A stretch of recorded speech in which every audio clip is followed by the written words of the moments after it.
What's going on, everybody? Welcome to the first video on my channel here. I am the Indigo Traveler, or as some of you may know me, Rob, from my old channel. I haven't uploaded any videos in like 6 months or something. It's been a really long time. Anyways, I am getting back into making games. And this is the first game I'm going to be making and posting on this channel. It is called Dark Little Planet, sorry. Essentially, my goal for my paper games here, is to be able to share them with you guys, to have you guys be able to print them out and play them yourselves. And I'm even taking that a step farther. All of my paper games are going to have soundtracks. This is how I've been keeping myself busy. I have another channel that I'll leave the link to in the description.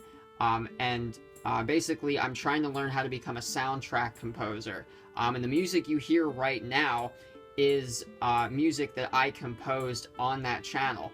I have 2 songs up as of this video. I'm currently working on another one, but I'm also going to be working on a small soundtrack for this game. So let me talk about this game anyways, because that's what this video is about. So we're going to take a look all the way down here. So you are the inhabitant of this little planet down in the corner right here. This is Traverse 9. You can see you got the little spaceship and then the little house with the telescope. So you live here. You're the only person that lives on this planet. And one day you're out working on your spaceship, and then all of a sudden, all the light in the sky goes out, and then it gets really cold. And you're like, what's going on?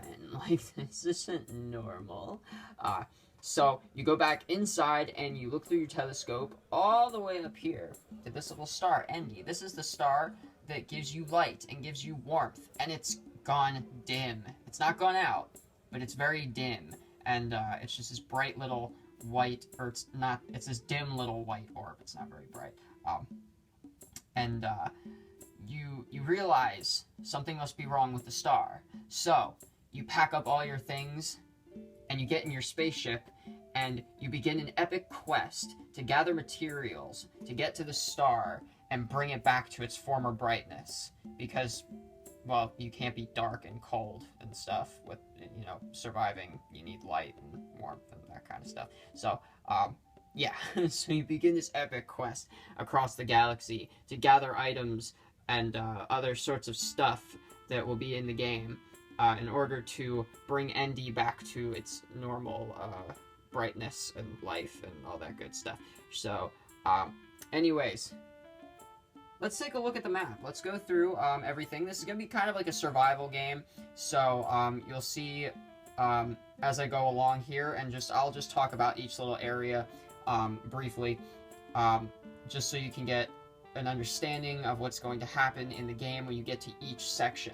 So basically what happens in the game is you move through the galaxy to each area here, and you stay there for a certain number of dice rolls. So the first one here is called Lyra. Lyra is the moon for Traverse 9, so it goes around Traverse 9. And it's a pretty safe place. There's not a whole lot there. After that, you go to Inca's Comet, which is basically just a giant ball of ice and rock and stuff hurtling through space. So it's a little dangerous landing on a comet that's moving at, like, I think probably several thousand miles an hour. Correct me if I'm wrong. But it's kind of dangerous to do that. So the danger starts really around here. Then you move to this planet all the way over here called Izakel. Izakel is a frozen planet with some very wild creatures that are not too friendly, and you have to be really careful around them. So that's really going to be like your first dangerous encounter here, I would say, is Izakel. Then from Izakel, you go to the asteroid plane. This is not so much dangerous. Like, you don't have to worry about, like, wild beasts attacking you, but you have to steer your spaceship through asteroids that will mess up your paint job if they hit and possibly, send you hurtling through space or something. So you have to be careful there. Moving on from there is your first, what I call a safe haven. is the space station, and it kind of rhymes. But at the space station, you will have endured all of this, and you probably need to restock on fuel and supplies, and you'll probably gain some health and stuff too. I haven't worked out like the statistical part of the game yet, but I will get there. That is coming up next. So from the space station, you move to Altara. Altara is a funny planet because some people there will be happy to see you. This is the first planet that you'll interact with that actually has a population. Izakel just has wild beasts. They're not like civilized like people. So Altara has people that will accept and welcome you, and then it also has people that will see you as an intruder. So you have to be careful there. You may run into some problems. Going on, you go to Nos and Lamos, which are the two moons that go around Altara. Nos comes from the Latin nox for dark, as it is close to the darkness, and then Lamos, which is close to Lumos, which is light. So they are polar opposite moons, and I'm not entirely sure what happens there yet, but it's probably going to be pretty interesting. It has something to do with the light aspect. I just haven't figured that out yet, so that'll be in there though. Going on from Lamos, you go to, how did I pronounce this? Ixes, I believe, is how this is pronounced. Now on Ixes, everybody sees you as an intruder. The people there are not very nice, and they will attack you on sight most likely. So you really have to keep your guard up here, and you've got to be very prepared going into this planet. It's also shaped like a tooth, kind of, I noticed. Like a flaming tooth, sort of. See that? I'm not the only person. So from here, you go to Fibbit. Fibbit is probably my favorite place in the game, because it's a planet full of little slime creatures that are more than happy to see you. So they love visitors, so they'll take care of you once you get here, and they'll prep you for the most dangerous part of your journey, which comes with these last three areas here. First of all, you don't even go into the Eye of Space, because the Eye of Space is a black hole. You don't want to go into the Eye of Space, but there is a chance that your journey will end with you being pulled into the black hole and being pulled apart atom by atom pretty painfully. So you don't want that to happen, but it could happen. So you've gone all this way, you know, and then all of a sudden you get thrown into a black hole. But chances, I mean, it's, you know, there's a % chance that you will get thrown in there.